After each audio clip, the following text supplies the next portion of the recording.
So I want to talk about something in this little matrix right here, and I hope that's not the case in the real world when it comes to the black community.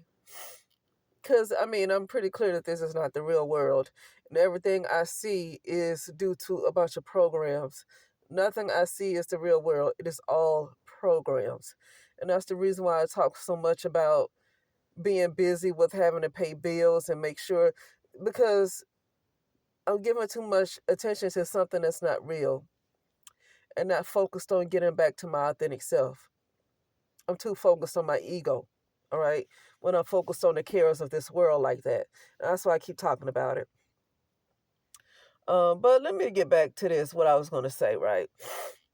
I'm really hoping the black community is like, and I'm sure they're not called the black community in the real world because they were only called black, I think, in the 1960s.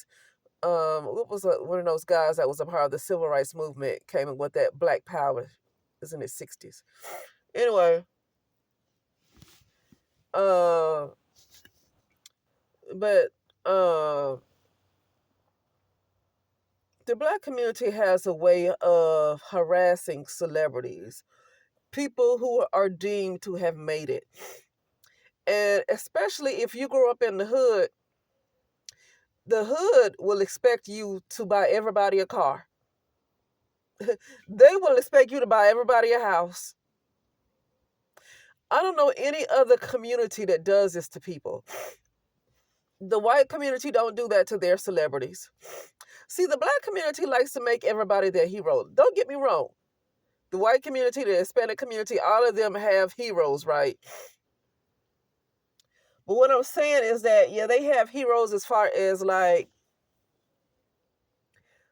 idols, icons. You know, they have their people that they worship to and hold to a high standard. Everybody have that in that community, right? But what I mean is it's not like that's their savior. Like they can't do anything with their lives and they need this person to come back and give to everybody in the community and build up the community. And if that person who made it out, who became famous, who became rich, it's like, they can't do anything with themselves, right? I don't see any other community that is like that besides the black community. I don't know if many of you have heard of this guy because I look at boxing a lot, but his name is Terrence Crawford. Now, in the boxing world, he's well known because he's undisputed, right? Like he's undisputed. And after looking at his documentary, I would have to say that he probably is the greatest of all time. Not just because of his boxing, it's because he has been undisputed in so many different divisions that he probably would be arguably the GOAT, right? After looking at so many boxing documentaries, it seems like he would be the GOAT, okay? Uh, and that's before I even started watching his boxing because I just recently really started watching boxing like that. But anyway, his name is Terrence Crawford. And I was just looking at this little short video about how Omaha don't play about Omaha, Nebraska. They don't play about Terrence Crawford because he's from there, right? He's from Omaha, Nebraska. So I don't know if you have too many superstars that come from Omaha, Nebraska. Like Atlanta has so many of them. Los Angeles have so many of them. But Omaha, I don't know if they have too many people like that coming from Omaha, Nebraska. Okay. So Terrence Crawford is a big deal in Omaha, Nebraska, and he still lives there. He does not forget his roots, just because and he's a very very humble guy, very humble guy. He has all that money. The way if you would see him, you wouldn't know that he would probably have. I don't know how much he's worth, but he's gotten paid for his fights. His last fight was 50 million. Okay, so he gets paid well, but you wouldn't know about looking at him. He does not have a flashy lifestyle. But I was listening to these people talk in Omaha, and they were talking about how he gives back to his community. He didn't just get rich and forget about us. He gives back. And that's nice, right? I'm sure that that's his heart to give back. I'm sure that that's in his heart. There's nothing wrong with that. Okay. But what I don't care for is the expectation that because somebody becomes famous, now they owe you something because you don't have a lot. So the person who has came into wealth or whatever, they owe you something. See, I don't like that expectation. It's nothing wrong with giving back to your community if you have that kind of heart. But I hate the expectation that black people, specifically black people from the hood, not just any black people, I'm talking about poor black people, okay? And I say that because they have such a sense of entitlement. So I'm talking about people more with the poverty consciousness. I don't want to make it just about money, right? Because I'm not rich like that. I don't have that kind of money. But I don't have the entitlement that just because somebody comes into a lot of money that they work their butt off for, that they work hard for. Okay? I don't have the entitlement that they should owe me something just because I don't have as much money as they have. So they need to reach back and buy me a new car, buy me a Mercedes. They did that with Clarissa Shields, and I know Clarissa Shields got her stuff going on right now. I'm not defending all the scandals and stuff that she got going on. I'm not going to defend all that stuff right there. I really don't care about this stuff, right? I just really don't pay attention to boxing. But the Flint community did the same thing with her. She had people who were family members, same thing they did with Glorilla, talking about how Clarissa didn't put her mother and her father in a big house. First of all, Clarissa's mother should be lucky that Clarissa is still talking to her, because her mother, according to Clarissa, sat back and allowed her boyfriends to actually assault her. Okay, so Clarissa don't owe her mother no big house. And see, when people talk about how when Clarissa came into these millions, she should have bought her mother and her father a big house or whatever. I think she did put her mother and her father up in a house, but it's not no huge house, right? Here's the problem with buying somebody a big house. First of all, they can't put their name on that house. What their credit look like? They won't even be approved for a house that look like that. So even if you pay everything out of pocket, the whole house up front, you're going to have to continue to pay those property taxes unless you own the property yourself. And then you're going to have to keep up with the utilities as long as they're living in that house. You're going to have to keep up with every single bit of the utilities. If they cannot afford to buy themselves that house, they cannot afford to keep it up. So guess who's going to have to keep up that house until like every month or whenever? Clarissa. So what's the point of buying somebody a mansion that they cannot afford? You buy them something that they cannot afford to keep up. So Clarissa will have to pay for all the utilities in that house every single month for who knows how long. But this is what people in impoverished neighborhoods, this is what they expect out of you. I guess I'm going to talk specifically about black people in impoverished neighborhoods. This is what they expect. They literally expect you to. It doesn't even matter that they're able-bodied. They did this with Glorilla. Okay? Talked about how Glorilla didn't help all her other family members. Nobody in that family is disabled. Like, I don't know how many brothers and sisters she have. I don't know if it's 9 total. I don't know. She has a lot of siblings, okay? And she had other siblings. You know, you heard about Brorilla. What's her name? What's her real name? Victoria. Victoria's her real name. She goes by Scarface. Talked about how she didn't take care of the rest of her family members. Listen, a lot of times when these celebrities get famous, they only do things for their parents, right? And that's if they want to, because a lot of times their parents were horrible. And I don't think, especially if somebody sat back and allowed you to get actually assaulted like Clarissa's mother. Clarissa's mother chose her boyfriends over her own child.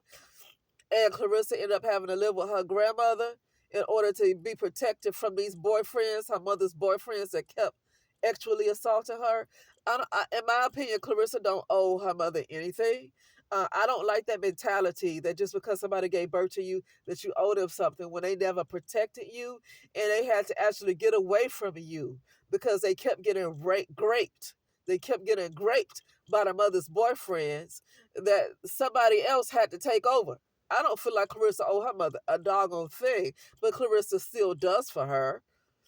Okay, whatever. And I'm not speaking. I'm not trying to speak highly of Clarissa. I'm aside from that stuff that she got going on with Papoose and that slap with Alicia Baumgartner and all this stuff she got shenanigans. I don't even want to pay attention to that. I'm talking about how the black community, especially in impoverished neighborhoods, how they expect when people become famous that they owe them something. And these people are able-bodied people. Okay, these are able-bodied people. Now I know it's something going on. Clarissa's grandmother is in hospice right now, and her family has not heard from her. Okay, that's something to be concerned about, especially when her grandmother was the one that took her in to protect her from her mother's boyfriends. Her grandmother was the one that actually really took care of her. Okay, so that's kind of a problem. Okay, that I can see that as a problem because this is somebody who took care of you when you were being abused, and when they need you, you're nowhere to be found. That's the problem. Okay, but other than that, she don't owe these other folks nothing. Like Glorilla don't owe these other folks nothing. Terrence Crawford do things out the kindness of his heart, but he don't owe all these folks anything, right? He does it out the kindness of his heart. But it's the expectation of black people that you really have to pass your money out to them. These are able-bodied people that feel like you should give them everything out your pocket. You know, when I first heard this stuff about Glorilla, how she didn't reach back and help her brothers and sisters and help pay their rent, talking about how they poor and how they can't pay their rent. These are able-bodied young folks in their 30s. Everybody's in their 30s. Some might be in their 20s. I think the youngest was like maybe teenage. I don't know. But my point is, these are able-bodied people in good condition. Why haven't they found a way to do something to the point where they can pay their own bills? They don't have to live a flashy lifestyle if they can't afford it. Pay for what you can afford. Pay for what you can afford. You can afford to live like Glorilla, so don't try to. You might be able to only afford maybe $600 a month. I don't know what place is that cheap. If you're not on what you call it, public assistance these days, I don't know what would be that cheap in 2026. But my point is, even if you can't hardly afford about 1,000 a month or less than that, like 700, 600, just do that. Okay, it's so many opportunities. I don't care where you come from. They have so many opportunities for you to do more with your life if you want to make more money. There are so many opportunities that nobody, just because they become famous, they owe you something because you grew up poor, that you have to turn around and give them money. This is how I was treated growing up in Tuskegee because both of my parents were physicians and I got this same treatment. I didn't owe these other people nothing. People were always upset with me because they felt like it wasn't fair. That it seemed like I wasn't the one with money. My parents was the one with money. I wasn't the one with money. And I always said that growing up, I'm not the one with the money. My parents are the one with the money, not me. And don't get upset with me that my parents chose to work hard and go to, not to put anybody else down, but I hate it when you get mad at my parents actually worked their butt off to go through medical school. They did not grow up rich. They worked their butt off to go through medical school to provide for their children, and you got the nerve to be upset. I hate that about the black community. I feel like the black community is a huge parasite because they did that to me. They felt like I owed them something. Poor people in the black community, people with poverty mentality. I don't want to, like I said earlier, I don't want to make this about not having money. It's not about not having money. It's people with the poverty mentality. I want to keep it at that. Because if I say poor, then it's like I put it down people who just might be in a rough spot, don't have money. I'm talking about folks literally with the poverty mentality, a poverty entitled mentality. That is really heavy in the Black community. And even if they feel like just because of the fact that you have money, they feel like you owe them something. Okay? That's something I just really do not like about the Black community in this matrix, okay? Like I said, I hope they're not like that in the real world, because I already know right now this ain't the real world. Everything I see is a computer program. It's all computer programs, so nothing is real about it. And that's why I hate the way this matrix is going in the direction. It's going into a negative type of, it's getting negative. And why? These are programs. Somebody is programming this. You have to become deprogrammed. But anyway, that's it, and I will talk later.